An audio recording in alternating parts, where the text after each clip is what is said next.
ফুলকপিকে কুচি কুচি করে কেটে তার সাথে দুটো ডিম মিক্স করে আমরা বানিয়ে ফেলতে পারি মজাদার একটি সকালের নাস্তা। প্রথমেই আমাদের লাগবে একটি ফুলকপি।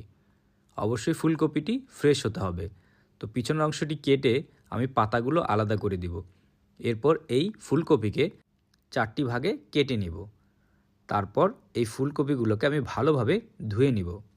ধোয়া হয়ে গেলে আমি এই ফুলকপিগুলোকে গ্রেট করা শুরু করব। তো গ্রেট করার জন্য আমাদের প্রয়োজন হবে একটি গ্রেটার, হ্যান্ড গ্রেটার। আপনি যে কোনো ধরনের গ্রেটার ব্যবহার করতে পারেন। তো গ্রেট করব আমরা আস্তে আস্তে সাবধানে। আপনারা কে কোথা থেকে আমার এই ভিডিওটি দেখছেন অবশ্যই কমেন্ট করে জানাবেন, আমি আপনাদের সবার কমেন্টের উত্তর দিব। আমাদের ফুলকপিটি গ্রেট করা হয়ে গেছে। তো এখন এর সাথে আমি দিয়ে দিব 2টি ডিম।